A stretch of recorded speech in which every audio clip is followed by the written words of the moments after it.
Bienvenue à tout le monde au neuvième webinaire. On est très content de vous recevoir, comme d'habitude, les mardis. Ce webinaire-là, c'est intitulé Les phases clés d'une séance de grammaire, la manipulation au service de l'apprentissage. Cette formation présente les différentes phases d'une séance de grammaire et propose des exemples de manipulation, des critères de choix des corpus, ainsi que des pistes pour éviter les difficultés fréquemment rencontrées lors de la phase de recherche. Les objectifs pédagogiques, c'est plutôt de comprendre les phases d'une séance de grammaire, faire découvrir une notion grammaticale par la manipulation, choisir des manipulations adaptées aux objectifs visés, construire aussi des corpus efficaces et éviter les principaux écueils de la phase de recherche. Du coup, l'animatrice de ce webinaire, c'est Madame Marwa Mohsen. C'est, elle est professeure des écoles dans une école internationale. C'est elle qui va animer ce webinaire. Alors, je cède la parole à Madame Marwa et je vous souhaite un très bon webinaire. Merci beaucoup, Monsieur Joseph. Merci pour cette introduction qui me facilite la tâche. Bonjour à toutes et à tous. Aujourd'hui, vous allez découvrir les phases d'une séance de grammaire. Vous allez découvrir comment faire une manipulation, c'est quoi une manipulation, et comment elle pourrait être au service de l'apprentissage. Comment apprendre à l'élève de construire lui-même la règle grammaticale. Déjà, avant de commencer, on va répondre à une question importante. Pourquoi déjà enseigner la grammaire autrement? Pourquoi est-ce qu'on va passer par ces phases-là et ne pas enseigner la grammaire avec des exercices traditionnels? Vous l'avez sûrement remarqué, de nombreux élèves arrivent à mémoriser la règle, ils connaissent la règle grammaticale par cœur, pourtant ils n'arrivent pas à appliquer. Lorsqu'il s'agit d'une production, que ce soit à l'oral ou à l'écrit, les élèves ont des difficultés à appliquer la règle. Et pourquoi cela? Parce que les élèves, ça veut dire qu'ils n'ont pas compris la fonction ou la notion. Ils n'ont pas compris la règle, ils l'ont mémorisée. Donc, l'objectif d'aujourd'hui, c'est de savoir comment amener l'élève progressivement à construire, à comprendre avant de mémoriser la règle pour pouvoir construire la règle et la comprendre. Donc la problématique, c'est comment conduire une séance de grammaire qui permet aux élèves de construire la notion grammaticale plutôt qu'apprendre une règle par cœur. Pour cela, on passe par 5 phases fondamentales dans une séance de grammaire. L'élève, il doit d'abord observer. On laisse le temps à l'élève d'observer une phrase pour pouvoir comprendre. On passe également par la deuxième phase qui est la plus importante, les manipulations. Ensuite, la confrontation des hypothèses entre élèves, la verbalisation et la structuration. Avec cette démarche, l'élève va pouvoir, par lui-même, comme on vient de dire, construire la notion. Alors, dans le webinaire d'aujourd'hui, vous allez découvrir quelles sont les 5 phases d'une séance de grammaire, comment construire une phase de recherche ou de manipulation, comme on vient de dire, comment choisir les manipulations adaptées selon la notion visée, comment choisir son corpus, et on va expliquer que veut dire corpus, et comment éviter les écueils, comment ne pas mettre l'élève dans une situation d'échec. Et à la fin, des exemples pour comment entraîner les élèves. Alors, On commence par les 5 phases d'une séance de grammaire. La première étape ou la première phase, une des phases qui est sous-estimée, en fait, le rappel. Le rappel sert à réactiver les connaissances de l'élève.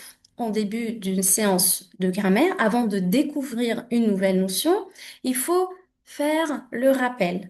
Donc, le rappel, c'est une phase de maximum 5 minutes.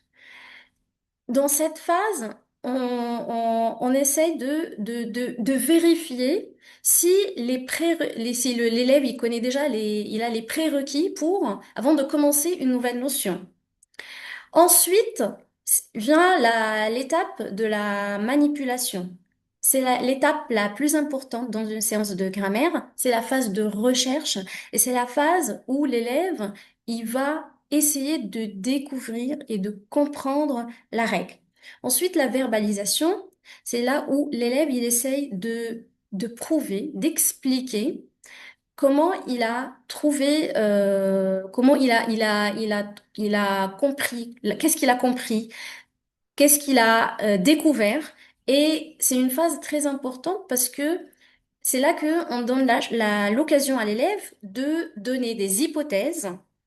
Même si ces hypothèses sont erronées, il faut laisser l'occasion à l'élève de donner des hypothèses pour pouvoir après transformer tout cela en une règle construite comme un travail collectif par le groupe classe. Ensuite, il y a la structuration et là, on essaye après avoir manipulation, cherché, découvert la règle, on essaye de transformer tout cela en une règle comprise par l'élève qui pourra après cela être étudiée. Et la dernière étape, c'est le réinvestissement et c'est là qu'on va appliquer, entraîner l'élève.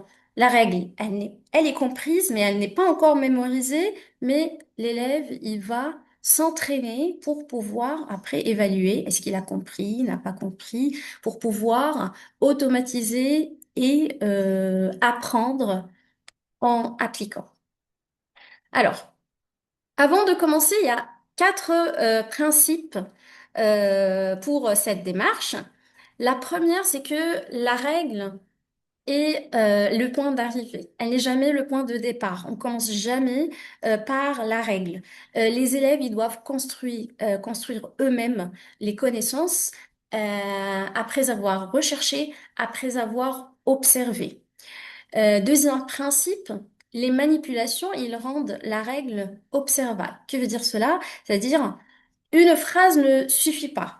Les élèves, ils doivent agir eux-mêmes. Tout ce qui est manipulé, il reste ancré dans la tête de l'élève. Tout ce qui est recherché, tout ce qui est observé est par la suite facilement étudié et mémorisé et appliqué, bien sûr. Euh, une seule manipulation ne suffira pas pour prouver une notion, une règle grammaticale. On va croiser les manipulations. On va dire que on va minimum faire 2 manipulations pour notion. Et finalement, le corpus, il faut toujours essayer de chercher ou de trouver un corpus ou créer même un corpus qui soit facile, clair, sans difficulté, pour que l'élève puisse comprendre et facilement trouver la notion. Alors, première phase, on commence donc par les phases, étape par étape. Je vais vous faire découvrir les 5 phases. Ensuite, on va faire un retour vers la deuxième phase, qui est la manipulation et qui est la plus importante. Pour le rappel, euh, comme on vient de dire, le rappel, c'est pour réactiver les connaissances. Donc, dans la phase du rappel, il faut faire comme une petite activité, que ce soit à l'oral ou bien sur l'ardoise, par exemple. L'objectif du rappel, c'est de voir si déjà les prérequis sont maîtrisés par l'élève. Si par exemple, vous allez faire découvrir à l'élève la notion du COD. Donc, il faut vérifier d'abord que l'élève, il arrive à repérer le sujet et le verbe. Si l'élève, il n'arrive pas à repérer le sujet ou le verbe, avant même de commencer la notion du COD, c'est que la séance est ratée pour lui, c'est qu'il va être bloqué.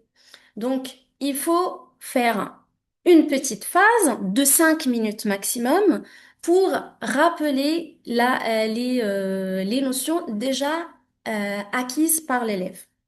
Dans cette phase, il faut faire attention à ce que ça tourne pas en une réexplication d'une leçon précédente.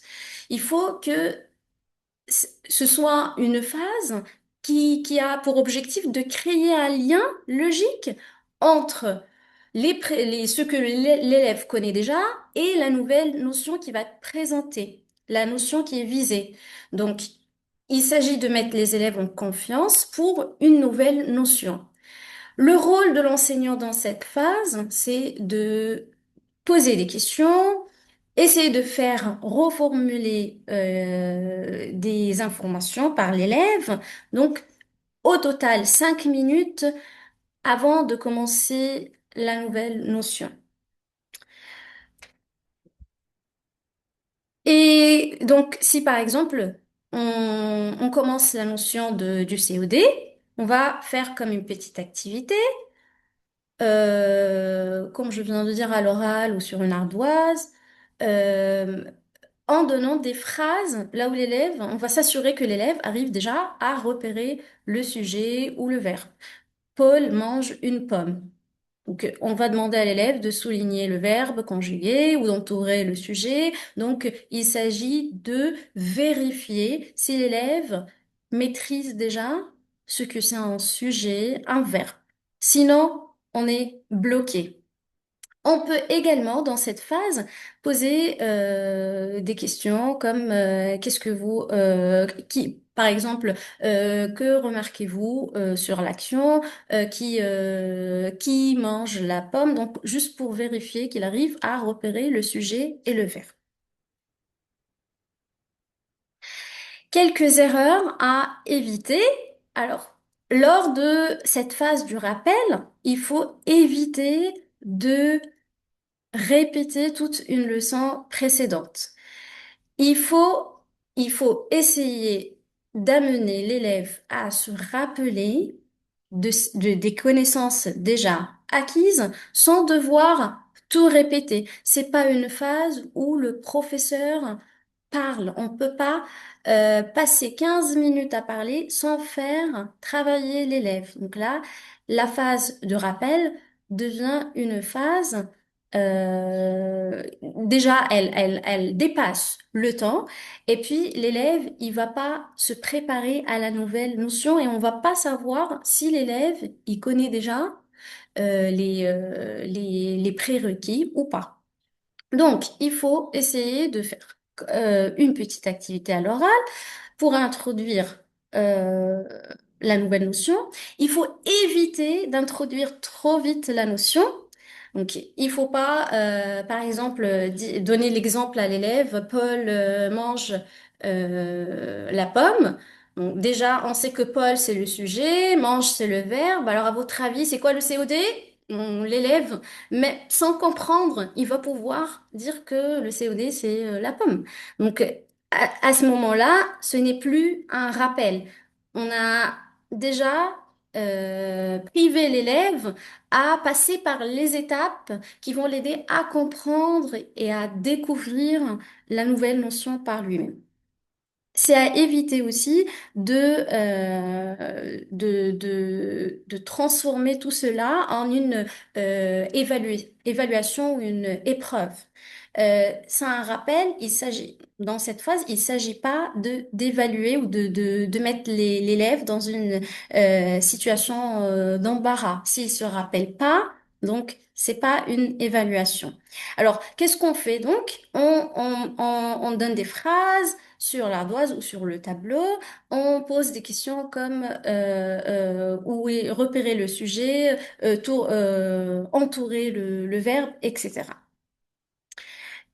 Ou bien quel élément connaissez-vous dans cette phrase? Et normalement, ils connaissent c'est quoi un sujet, c'est quoi un verbe. On passe à la deuxième phase et qui est la plus importante, la recherche et les manipulations. Euh, Dans cette phase, les élèves, ils cherchent, ils vont travailler par binôme, par petits groupes, sur un corpus. On va découvrir tout de suite c'est quoi un corpus, mais l'objectif de cette phase, c'est de chercher, de réfléchir. Le professeur, il est là pour écouter les hypothèses des élèves sans ni ni valider très vite, ni dire ni dire que c'est faux ce qu'ils font. Donc, il faut juste circuler, écouter, donner la chance aux élèves de réfléchir ensemble. Le travail sur la manipulation aide l'élève à ne pas dédramatiser l'erreur. Quand il travaille sur des étiquettes, par exemple, ou des pancartes, on peut déplacer, on peut supprimer, on peut changer l'ordre de la phrase sans devoir barrer sur le cahier. Et c'est là que l'élève, il est plus à l'aise dans cette phase de recherche et de manipulation parce que il peut réfléchir sans être pénalisé ou sans vraiment se sentir bloqué. Donc, dans cette phase, ils vont comparer, ils vont déplacer, ils vont supprimer des parties des phrases sous forme d'activités, des cartes, des pancartes ou même sur le tableau. Pourquoi donc faire la manipulation? Et c'est quoi une manipulation? Donc la manipulation, on a dit, ça aide à réfléchir, à tester et à essayer de découvrir. L'élève, quand il est acteur, quand il travaille par ses mains, c'est là qu'il se rappelle des règles. Tout ce qui est fait par l'élève, par un créé ou tout ce qui est travaillé comme activité est ancré dans sa tête. Alors que tout ce qui est écouté, est plus difficile à mémoriser. Donc, les règles qui sont découvertes par l'action, elles sont mieux comprises et mieux retenues. C'est pourquoi donc on doit passer par cette phase de manipulation. Si on supprime cette phase, on prive l'élève de la réflexion et de la recherche. C'est vrai qu'il peut mémoriser la règle, mais on n'est pas sûr qu'il a bien compris. Alors, est-ce une seule manipulation est suffisante? Et donc non. Il faut croiser les manipulations pour pouvoir prouver une règle grammaticale. En fait, une seule manipulation elle ne peut pas prouver une règle. C'est juste un indice. C'est pas un critère absolu. Donc, on va croiser, par exemple, deux manipulations pour découvrir la notion des compléments circonstanciels. Et là, on va demander à l'élève de déplacer. Si par exemple je dis Philippe regarde la télévision le matin et on demande à l'élève de déplacer la partie le matin, il va découvrir que on peut la phrase continue à avoir un sens et que le groupe de mots peut changer de place. Et donc, c'est déjà une des propriétés du complément circonstanciel. Mais est-ce que c'est, comme on vient de dire, un critère absolu? Non. Donc, on va demander également à l'élève de supprimer. Alors, si on supprime le matin, la phrase continue à avoir un sens. Donc, c'est une deuxième propriété grammaticale pour le complément circonstanciel. Donc, on va essayer à chaque fois qu'il y a une nouvelle notion de croiser les manipulations. Minimum de manipulations pour pouvoir prouver les hypothèses concernant la nouvelle notion. Alors, je vous donne un exemple sur le complément circonstanciel. Le matin, Paul joue au football. Après l'école, Emma lit un livre. Dans le jardin, Tom dessine. Alors, On va demander à l'élève de déplacer ou de supprimer le groupe de mots en gras. Et ensuite, on va lui demander d'expliquer ce qu'il a remarqué. Normalement, qu'est-ce que l'élève va remarquer? Il va remarquer que la phrase continue à avoir un sens, que cette partie de la phrase peut être supprimable sans influencer le sens, elle peut être déplaçable également, et donc l'élève a pu tout seul, avec les camarades, découvrir deux critères ou deux propriétés du complément circonstanciel. La troisième phase, la phase de verbalisation, on va retourner, comme je viens de le dire, à la phase de manipulation pour donner plus d'exemples. La troisième phase d'une séance de grammaire, c'est la verbalisation. Après avoir recherché, après avoir donné des hypothèses, on doit donner la chance à l'élève de prouver, d'expliquer ce qu'il a découvert. C'est une phase de mise en commun entre groupes. Les élèves discutent et essayent de prouver ce qu'ils ont découvert ou ce qu'ils ont comme hypothèse. Dans cette phase, il s'agit d'un petit débat entre les élèves, entre les groupes, et c'est une phase qui va aider l'élève à transformer tout ce qu'il a découvert ou à transformer les hypothèses en une euh, règle grammaticale à mémoriser. Alors, dans cette phase, l'enseignant, il est là pour aider les élèves à reformuler. Il va circuler pour écouter les différentes hypothèses des élèves sans ni trop valider, ni euh, et donner une réponse rapide. Donc, il faut juste donner la chance à l'élève de expliquer ou de prouver ce qu'il a découvert dans la phase de la manipulation. Alors, quelles questions pourrons-nous poser pour faire réfléchir l'élève? Donc, dans cette phase de verbalisation, après la recherche, après la manipulation, on va poser des questions comme qu'est-ce que vous avez remarqué? On s'attend à ce que l'élève vous dise, j'ai remarqué que ce groupe de mots peut être supprimé sans influencer la phrase, sans que la phrase change de sens. La phrase reste toujours correcte. On peut poser des questions comme, est-ce que la phrase est toujours correcte? Est-ce que la phrase a un sens? Est-ce qu'on peut supprimer ou déplacer ce groupe de mots? Donc, des questions ouvertes qui aident l'élève à réfléchir ou à se corriger. Ce qu'il faut éviter, c'est de donner une réponse rapide ou de s'attendre à ce que l'élève vous donne une définition du COD, si on travaille sur le COD par exemple, ou de poser une question directe comme il est où le COD? Parce que si l'élève il arrive à repérer le COD sans comprendre c'est quoi un COD? C'est que la notion est ratée. Parce que, comme on vient de le dire, l'élève, il peut repérer pas. Ça pourrait être juste le hasard. Si l'élève, il vous dit la télévision, c'est le COD, c'est parce qu'il connaît que Philippe, c'est le sujet et que regarde est le verbe. Et donc, le COD, c'est la télévision. Mais est-ce qu'il a compris?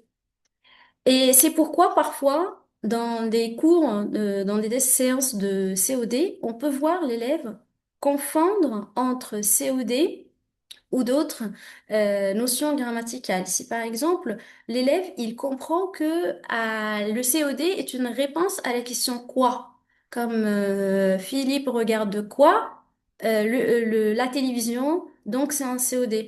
À ce moment-là, l'élève, il va vous repérer une phrase avec Philippe est médecin. Il va vous dire, quand je pose la question Philippe est quoi, la réponse c'est médecin et donc médecin est un COD.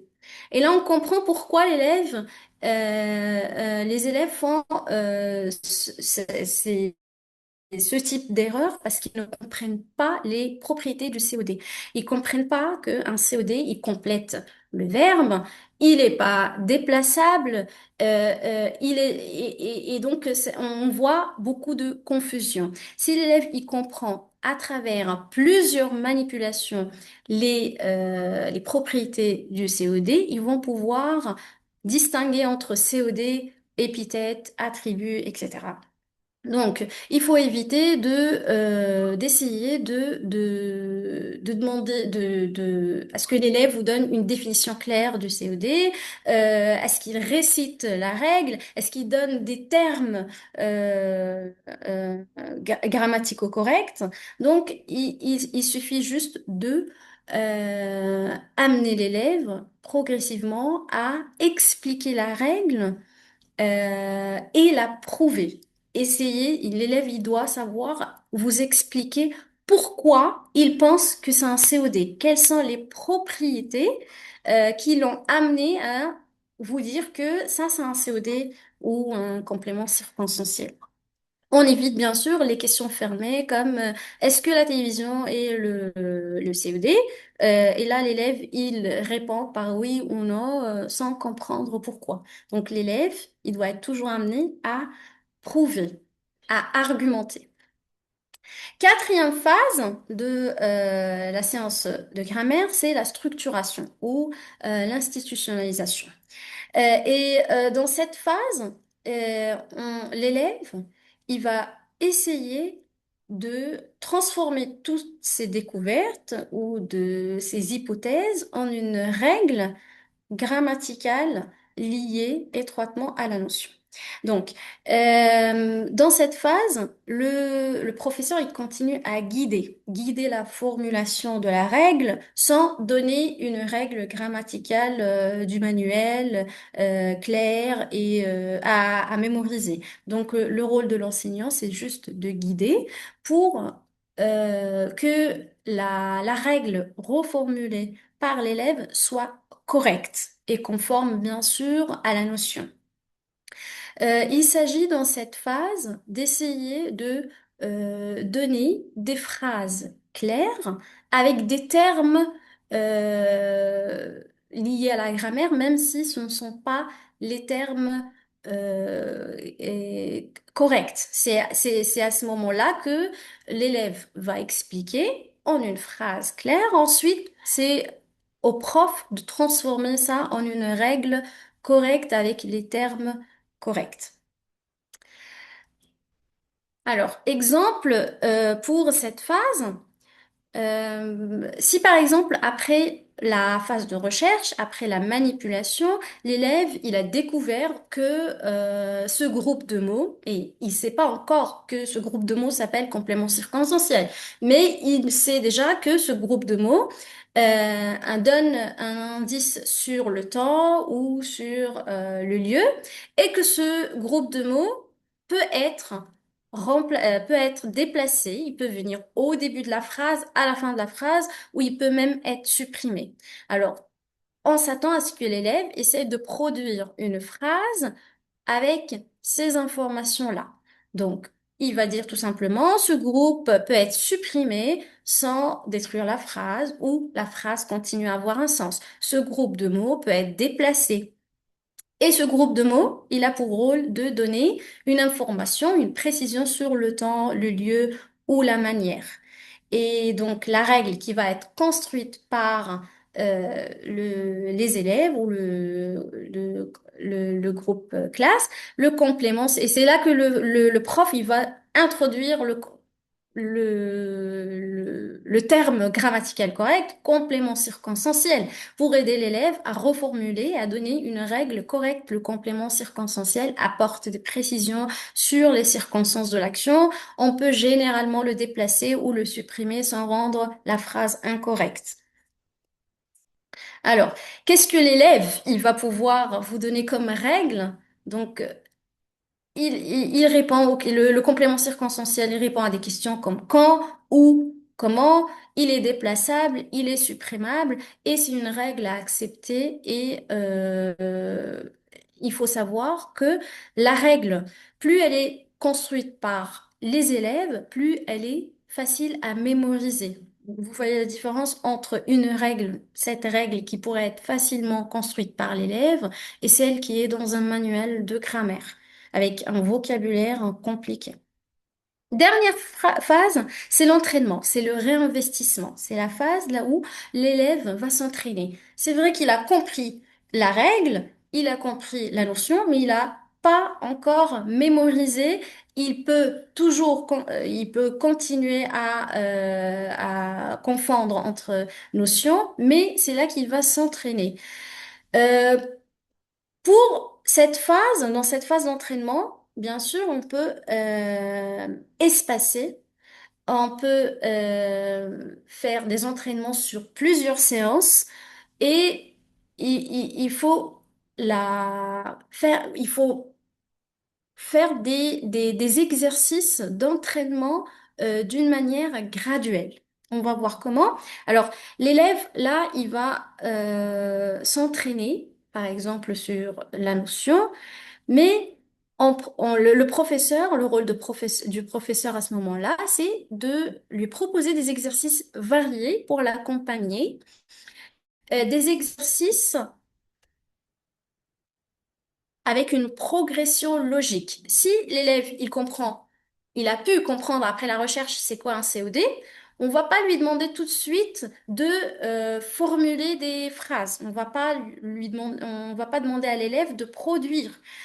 Si il arrive à repérer le COD, ça ne veut pas dire forcément qu'il peut produire des phrases avec des phrases correctes avec un COD. Donc, il faut d'abord demander à l'élève de savoir, de repérer. Donc, il faut s'assurer que l'élève, il peut identifier, repérer. Donc, des exercices comme souligner le complément circonstanciel, repérer le COD dans ses phrases. Donc, ça, c'est le niveau 1 dans les exercices d'entraînement. Il faut pas aller tout de suite à la production. Ensuite, on peut demander à l'élève d'essayer de déplacer, supprimer le complément. Niveau 3, on peut demander à l'élève d'écrire 3 phrases courtes qui contiennent un complément circonstanciel. Et finalement, on demande à l'élève de rédiger ou de produire un paragraphe en utilisant un nombre précis de compléments circonstanciels différents. Et donc, c'est pourquoi on dit que la phase d'entraînement, elle peut s'étaler sur plusieurs cours, plusieurs séances, bien sûr, espacées pour donner le temps à l'élève d'assimiler et de comprendre d'une manière ou de maîtriser d'une manière progressive. Alors, les manipulations, donc on revient aux manipulations, qui est la phase la plus importante de la séance de grammaire. C'est le cœur de cette démarche. Alors, les manipulations, ils vont permettre l'élève à comprendre comment la phrase fonctionne.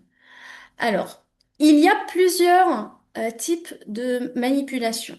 On peut demander à l'élève de repérer, de trier ou de classer. On peut demander à l'élève de supprimer, déplacer, remplacer, transformer, réduire ou enrichir. À chaque notion grammaticale, une manipulation qui lui convient. Donc, c'est pas au hasard qu'on choisit une manipulation et ce n'est pas parce que une manipulation convient à une notion de grammaire qu'elle peut forcément convenir à toutes les notions. La question qu'il faut se poser, qu'est-ce que on vise comme objectif? Et par la suite, choisir la manipulation qui convient à la notion ou à l'objectif visé. Donc, quelle propriété grammaticale est-ce que je vais introduire aujourd'hui pour pouvoir choisir la manipulation convenable? On va découvrir donc ensemble les différents types de manipulation et on va découvrir des exemples et pour savoir comment choisir la bonne manipulation à chaque notion. Alors, euh, alors, si par exemple, je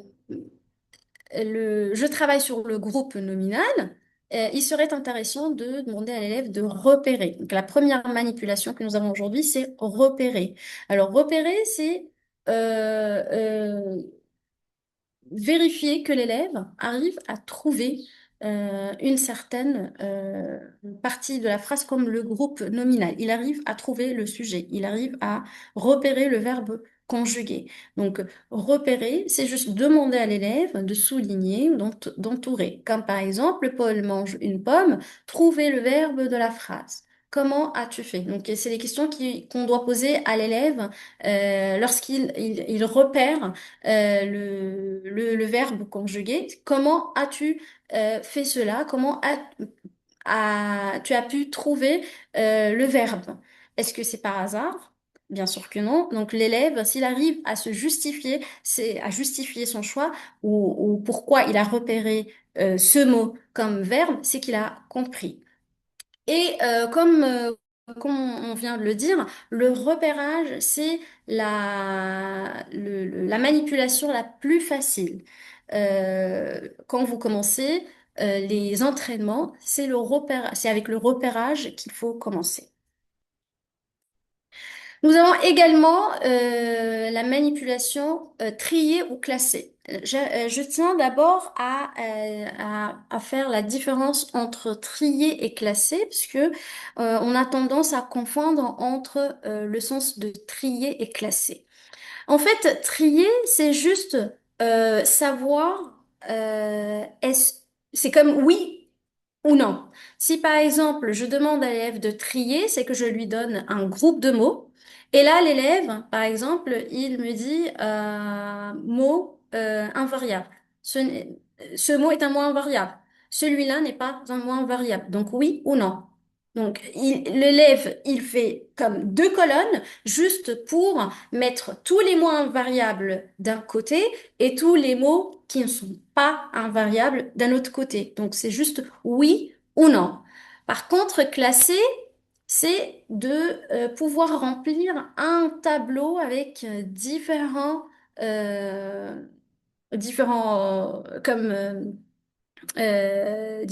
notions.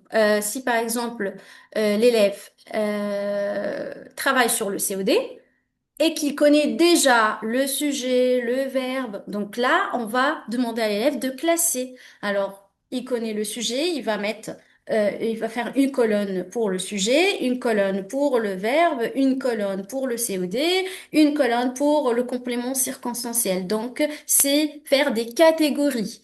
Et pour classer, l'élève, il doit bien sûr maîtriser toutes les notions avant de demander à l'élève de classer. Alors que trier, c'est juste oui ou non. Est-ce que c'est un COD? Oui ou non. Pourquoi utiliser cette manipulation? Donc, elle est idéale pour comparer les natures. Donc, une fois que vous avez déjà introduit la notion du COD et que l'élève, il connaît déjà les autres notions comme le sujet, le verbe, etc., on va pouvoir demander à l'élève de comparer. Et donc, c'est une manipulation qui amène l'élève à distinguer entre plusieurs parties de la phrase ou plusieurs fonctions. Manipulation numéro 3, c'est supprimer. Donc, supprimer, c'est demander à l'élève de enlever, supprimer une partie de la phrase. Et l'intérêt de cette manipulation, c'est de vérifier si la phrase continue à avoir un sens, si la partie supprimée influence le reste de la phrase ou pas. Et donc, c'est une manipulation qui pourrait être utilisé pour le complément circonstanciel ou le COD. Alors, si par exemple vous donnez une phrase comme Paul prépare un gâteau et vous voulez introduire la notion du COD, en demandant à l'élève de supprimer la partie un gâteau, il va découvrir déjà une des propriétés du COD, c'est que il est obligatoire, il n'est pas supprimable. et que lorsqu'on le supprime, il influence le sens de la phrase. La phrase devient erronée, elle n'a pas de sens. Et donc, il découvre avec la suppression déjà une des propriétés du COD. Mais comme je viens de dire, une seule manipulation ne suffit pas. Donc, il faut demander à l'élève une fois de supprimer, par exemple, une autre fois de déplacer. Même chose, si vous demandez à l'élève de déplacer le COD et de mettre un gâteau au début de la phrase, un gâteau Paul prépare, on comprend que le COD n'est pas déplaçable. Et donc, deux manipulations supprimées et déplacées quand elles sont croisées vont prouver l'hypothèse de l'élève et vont faire découvrir déjà les propriétés du COD. Une, et quand vous allez poser à la fin de la leçon la question à l'élève, c'est quoi un COD? Il va pouvoir vous donner une définition complète. Le COD, il complète le verbe. Il n'est pas déplaçable, il n'est pas supprimable et ce n'est pas seulement la réponse à la question quoi. Manipulation numéro 4, déplacer. Donc, je viens déjà de l'expliquer. Déplacer, c'est changer mais c'est demander à l'élève de changer l'ordre de la phrase, de déplacer une partie de la phrase pour la mettre au début de la phrase, à la fin de la phrase. C'est une manipulation qui convient très bien à la leçon, à la notion du complément circonstanciel parce que effectivement, il est déplaçable et supprimable. Et c'est à travers le déplacement que l'élève découvre que, par exemple, la partie le matin n'est pas essentielle dans la phrase. Elle ne va pas, si on la supprime, cela ne va pas influencer le sens de la phrase, comme par exemple, Paul joue au football le matin. Paul joue au football. La phrase continue à avoir un sens si cette partie elle est supprimée. Et quand elle est déplacée, le matin, Paul joue au football, elle continue à avoir un sens. Alors, remplacer, c'est une manipulation qui convient à la notion de groupe du groupe nominal ou le COD également. Donc, si je comprends déjà que le COD n'est pas déplaçable, il n'est pas supprimable et que on ajoute une troisième manipulation, on va essayer de le remplacer. Et c'est une troisième manipulation qui convient à la leçon du COD. Paul mange la pomme. Si l'élève, il vous dit Paul la mange et que la phrase continue à avoir un sens après avoir remplacé la partie la pomme par le pronom la, c'est qu'il a compris une troisième propriété du COD. Mais bien sûr, pour pouvoir faire cette manipulation de remplacement, l'élève, il doit, pour le COD par exemple, l'élève, il doit déjà avoir appris les pronoms, parce que sinon, il est bloqué. Donc, Paul parle à son ami, Paul lui parle, ça convient à la notion du COI. Donc, remplacer convient également au groupe nominal, par exemple, l'élève joue au football, on peut remplacer l'élève par il, donc par les pronoms sujets. Manipulation numéro 6, transformer. Donc, et cette manipulation euh, est intéressante pour tout ce qui est accord, verbe, conjugaison de verbes, tout ce qui est modifiable dans la phrase. Cette manipulation fait découvrir à l'élève que lorsqu'on transforme un mot, comment cela peut influencer le reste des mots de la phrase. Quand je change le mot le chat, par exemple, par les chats, comment cela va influencer le reste de la phrase. Si je demande à l'élève de transformer dort en dorme, il comprend qu'il va devoir transformer plusieurs autres, plusieurs parties de la phrase. pour que la phrase soit correcte. Et on va toujours demander à l'élève, quand tu as transformé ce mot, qu'est-ce que tu as remarqué? Quand tu as mis le verbe la partie d'or, quand tu as transformé en d'homme ou quand tu as transformé le chat en les chats, qu'est-ce que tu as remarqué? Alors, l'élève, il va remarquer normalement que cela influence tout le reste de la phrase. Donc, c'est une manipulation qui convient à tout ce qui est accord ou conjugaison. Ou bien accord du groupe nominal également. Quand on met un nom au pluriel ou féminin, comment cela pourrait influencer le reste de la phrase. Manipulation numéro 7, réduire ou enrichir.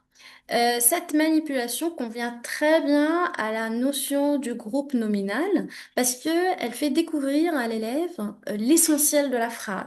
Lorsque il réduit la phrase, il élimine toutes les parties qui peuvent être supprimées. Il arrive à découvrir l'essentiel de la phrase ou le noyau de la phrase. Si par exemple je demande à l'élève de éliminer tout ce qu'on peut de la phrase le petit chat noir de la voisine dort et qu'il sait déjà qu'on peut éliminer l'adjectif, le complément, euh, il va découvrir que l'essentiel dans cette phrase, c'est le groupe nominal le chat et bien sûr le verbe. Et donc, contrairement à cela, enrichir aide l'élève à savoir quelle précision, quelle partie peuvent être ajoutées pour donner plus de précision à l'élève. Et la manipulation enrichir convient également à la notion de l'épithète ou de l'adjectif, donc le groupe nominal, parce que on peut demander à l'élève d'enrichir la phrase avec des adjectifs. Et bien sûr, c'est là qu'on va introduire également la place de l'adjectif. Donc le chien, comme exemple, le chien aboie. Le gros chien féroce de mon voisin aboie furieusement pendant toute la nuit. Donc, l'élève, il va comprendre que en enrichissant la phrase, on donne plus de précision. Il comprend déjà quelles sont les parties qui peuvent être supprimées ou ajoutées dans la phrase. Alors, ce tableau, c'est comme un récap pour les manipulations déjà citées et c'est pour vous aider à choisir la manipulation convenable à chaque notion. Alors, comme je viens de le dire, on choisit jamais une manipulation par hasard. Il faut d'abord vérifier l'objectif visé pour pouvoir choisir la manipulation convenable. Si la manipulation, elle n'est pas convenable, c'est déjà raté. Si déjà avec la manipulation, j'introduis la nouvelle notion, donc la manipulation ne sert à rien à ce moment-là. Donc, pour, par exemple, le verbe conjugué, qu'est-ce qu'on va préférer comme manipulation? On va transformer. Donc, la manipulation de transformer. Et là, vous pouvez, par exemple, demander à l'élève de transformer le temps de la phrase. Transformer du présent ou transformer, par exemple, du singulier au pluriel. Donc, le mot qui change de forme, il va découvrir qu'est-ce qui arrive à la phrase lorsque je change un seul mot. Donc, un seul mot peut influencer tout le reste de la phrase. Quelle manipulation choisir pour le groupe sujet? On peut choisir remplacer ou transformer. Donc, je peux remplacer le groupe sujet par un pronom comme il ou elle. On peut transformer le nombre ou même le genre. Euh, pour le complément circonstanciel, on a déjà dit, il y a deux manipulations qui sont très intéressantes pour le complément circonstanciel, c'est supprimer et déplacer.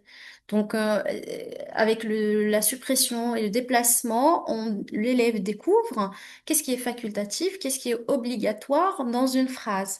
Pour le COD, COI, on peut remplacer, on peut également supprimer, parce que on va découvrir qu'on peut pas supprimer le COD.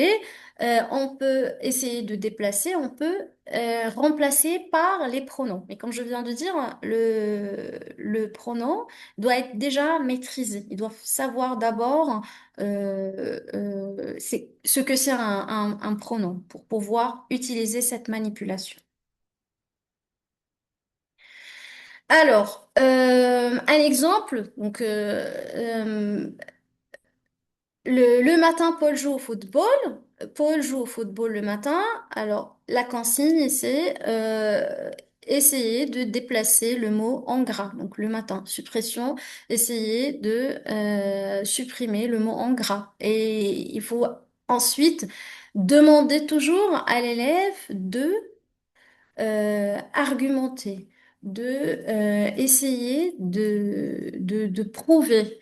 Parce que si on laisse l'élève réfléchir, rechercher, sans lui demander à la fin de la phase de la manipulation, qu'est-ce que tu as remarqué? Pourquoi tu penses que c'est un COD ou c'est un CC? C'est que on n'a pas donné la chance à l'élève de assimiler ou de comprendre ces hypothèses. Donc, une chose très importante après la manipulation, il faut pas oublier de laisser le temps à l'élève de essayer de prouver ce qu'il a découvert. Euh, la manipulation, euh, c'est pas, comme je viens de dire, c'est pas une recette magique. On doit appliquer une manipulation, on ne doit pas l'appliquer de façon mécanique, mais il faut vérifier que la manipulation convient à la notion. Euh, si les élèves n'ont pas eu le temps de faire une hypothèse, de rechercher et d'argumenter, c'est que ils n'ont pas, on n'a pas la preuve qu'ils ont compris. Donc, croiser, donc je répète, j'insiste sur le fait de croiser minimum deux manipulations, laisser le temps à l'élève de argumenter, de prouver ce qu'il a découvert. Maintenant, on vient à une chose très importante, le corpus. Le corpus pour la manipulation. C'est quoi un corpus? Le corpus, c'est le groupe de phrases qu'on va donner à l'élève pour qu'il euh, puisse faire cette phase de recherche. Donc, le corpus, c'est un ensemble de phrases que vous sélectionnez ou que vous créez par vous-même, que vous choisissez, mais il faut faire très attention à ce que le corpus soit clair, qui soit conçu en fonction bien sûr de l'objectif, qu'il n'y ait pas un vocabulaire compliqué pour les élèves. Le corpus et préférablement et artificiel. Que veut dire un corpus? Il est artificiel, c'est que les phrases elles sont créées exprès pour la leçon, pour introduire une notion. Il ne s'agit pas de prendre un exercice du manuel tel qu'il est. Il faut toujours vérifier que toutes les phrases conviennent à votre objectif. Il faut pas mélanger des notions. Si par exemple mon objectif c'est le COD, je ne dois pas donner à l'élève des phrases avec COD et COI. Il faut que le corpus soit clair, il cible une seule et unique difficulté de la langue. Donc aujourd'hui, la notion, c'est le COD. Donc toutes les phrases du corpus contiennent un COD. Je ne dois pas mélanger. Les phrases, elles sont claires et sans aucune difficulté lexicale. Le corpus, il doit également être court. Donc, on donne à l'élève 3 à 5 phrases maximum. Contrairement aux idées contrairement à ce qu'on pensait, toujours que le corpus doit être un texte ou un texte littéraire. euh, le corpus, il doit être artificiel, purement artificiel pour qu'il soit épuré de toute difficulté, pour laisser la chance à l'élève de se concentrer sur la difficulté, la seule et unique difficulté qu'il va rencontrer dans la nouvelle notion introduite. Donc, si vous donnez à l'élève un texte littéraire, c'est que il est déjà bloqué par tout ce qui est structure complexe, par les inversions, par les exceptions qui vont être dans le paragraphe. L'élève, il est distrait. Donc, c'est déjà une situation d'échec à l'élève. C'est pour cela, je vous conseille de créer le corpus par vous-même, qui soit très facile, très clair et qui contient une seule difficulté. Bien sûr, dans les manuels de grammaire, dans votre manuel duquel vous travaillez, il y a sûrement des exercices. Parfois, malheureusement, parfois, quand on prend l'exercice sans vérifier, on trouve des difficultés et on découvre avec l'élève qu'il y a un mélange entre notions où on met l'élève dans une situation de blocage sans s'en rendre compte.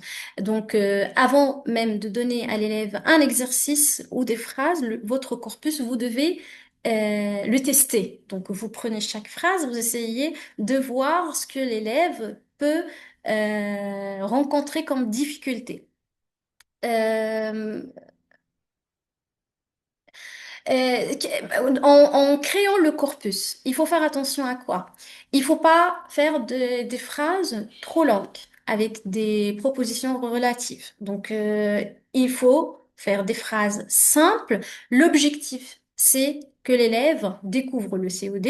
Donc, ma phrase contient uniquement le COD, comme par exemple, Paul offre un livre.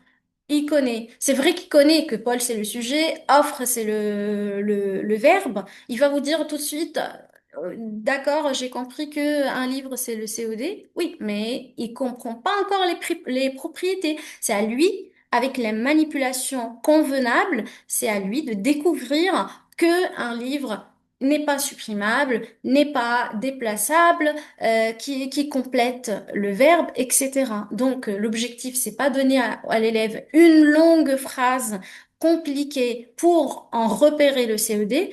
L'objectif, c'est d'aider l'élève à comprendre ou à découvrir les propriétés du CED. Donc, même si dès le début, il a deviné que un livre, c'est le CED, il comprend pas encore, il connaît pas encore les propriétés. Donc imaginez, vous dites à l'élève, vous donnez à l'élève un corpus comme le petit garçon que j'ai rencontré hier dans le parc offre un magnifique bouquet de roses sauvages à sa grand-mère.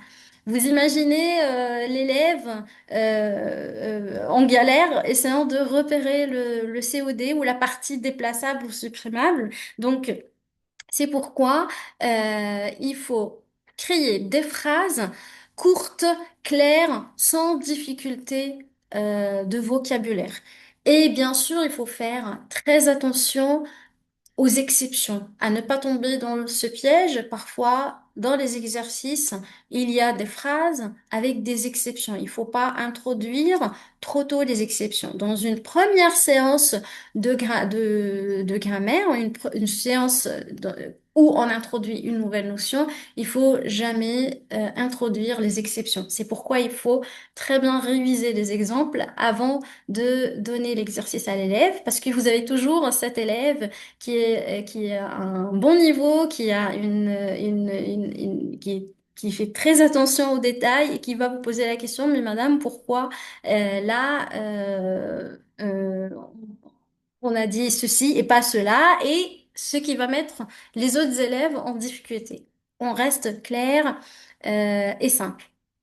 Alors, euh, exemple de corpus, je vous donne un exemple recommandé et un qui est à éviter. Bon, celui qui est recommandé, Paul mange une pomme, Emma prépare un gâteau. Donc, on reste focalisé sur les exemples clairs qui sont comme des miroirs, en fait, ce sont des phrases avec un COD il n'y a aucune difficulté. Paul mange une pomme, Emma prépare un gâteau, mon frère regarde la télévision. C'est exactement la même difficulté, même structure de phrase.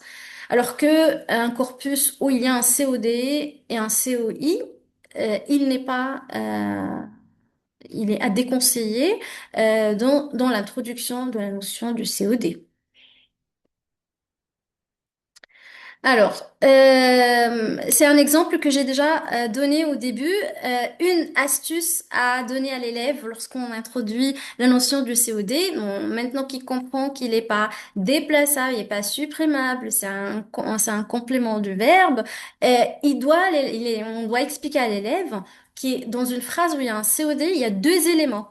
Alors pourquoi Naël est médecin? Pourquoi médecin, c'est pas un COD? Parce que déjà Naël et le médecin. Donc, c'est un seul élément. Naël égale médecin. Donc, c'est un seul élément. Alors que quand vous dites Naël mange un gâteau, il y a Naël et il y a le gâteau. Donc, dans une phrase où il y a un COD, on trouve toujours deux éléments. Donc, c'est une des astuces qui permet aux élèves de ne pas confondre l'attribut du sujet avec le COD, ce qui arrive d'une manière très fréquente.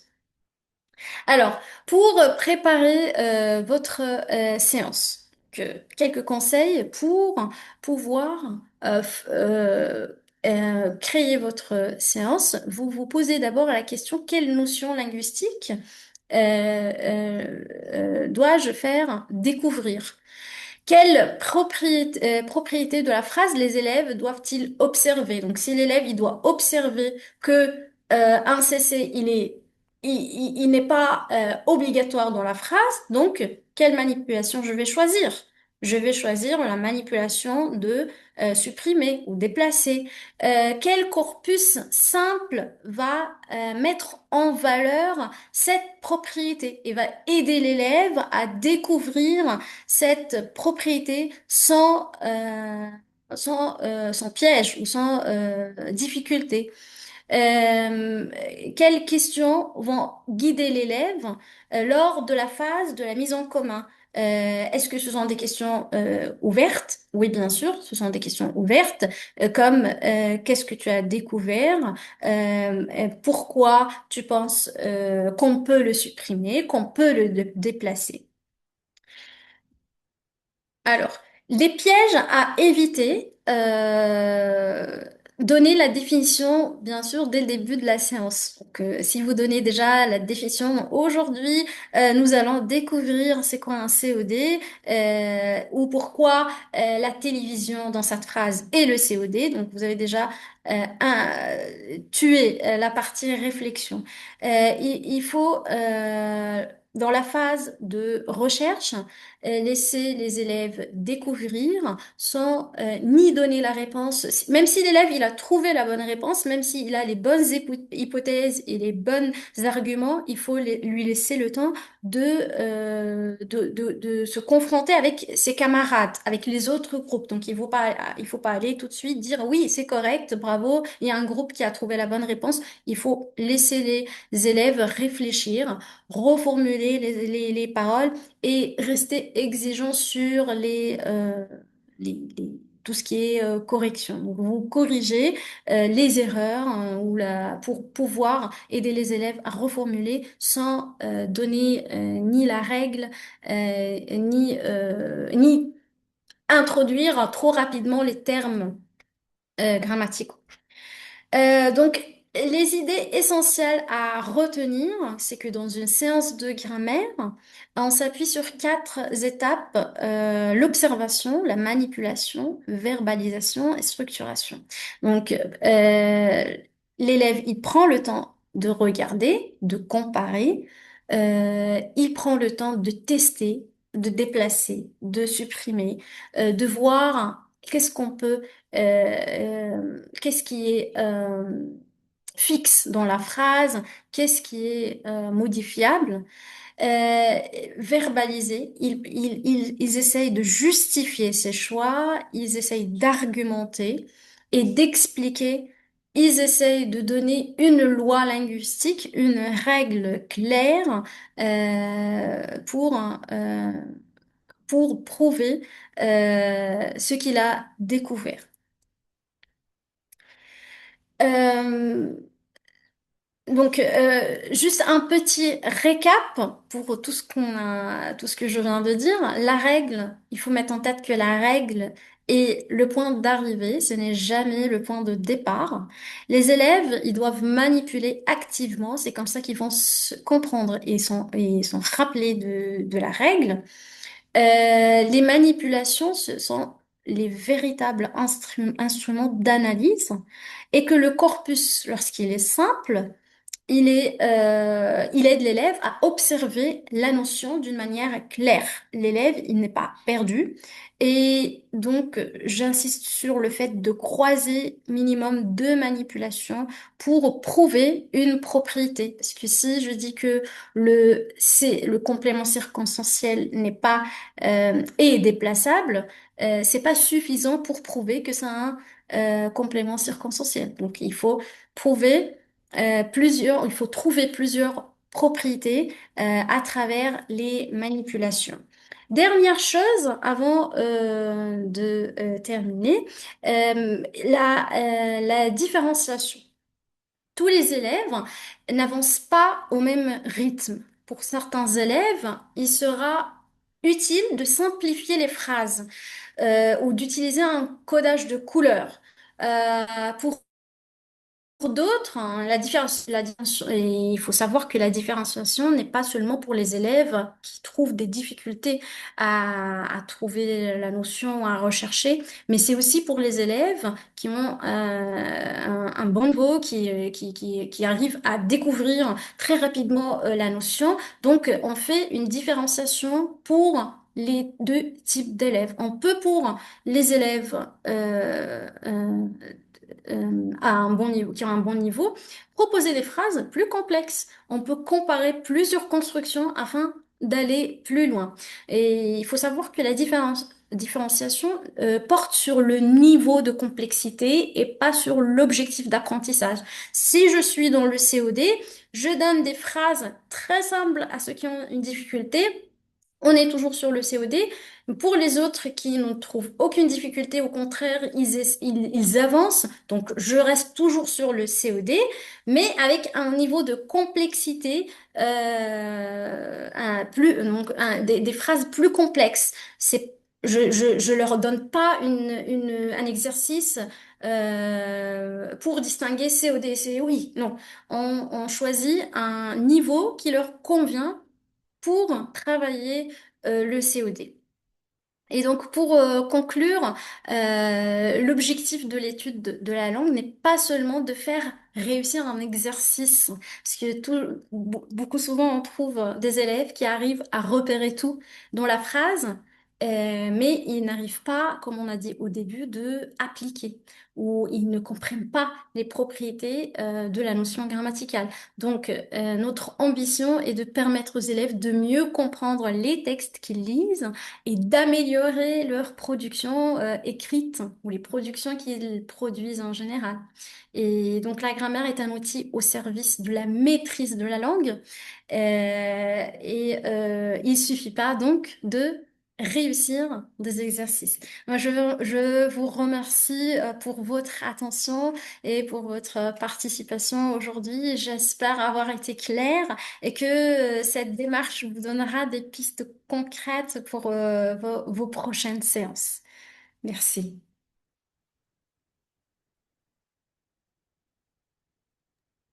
Merci beaucoup, Madame Marois, pour la bonne animation de cette formation et de ce webinaire.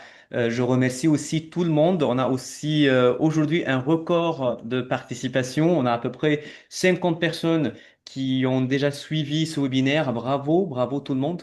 Je tiens à vous remercier et je voudrais encore vous informer que le mois prochain aussi, durant le mois de juillet, on aura trois webinaires. Mais on va commencer avec le 14 juillet, fête nationale de la France, avec encore un webinaire tout à fait différent qui parle de la dictée, comment penser, comment faire la dictée autrement, du contrôle à l'apprentissage, et aussi deux autres webinaires qui plutôt centraient sur l'apprentissage dans les classes maternelles, deux webinaires aussi qui sont assez, ou qui seront plutôt assez denses. Je vous remercie pour votre participation. Je vous rappelle aussi du concours IF Prof. N'hésitez pas à continuer vos formations, à concevoir des ressources pour récolter, on peut dire, ou pour avoir beaucoup de jetons. Je vous remercie, je vous souhaite une très bonne soirée et on se voit au prochain webinaire. Au revoir.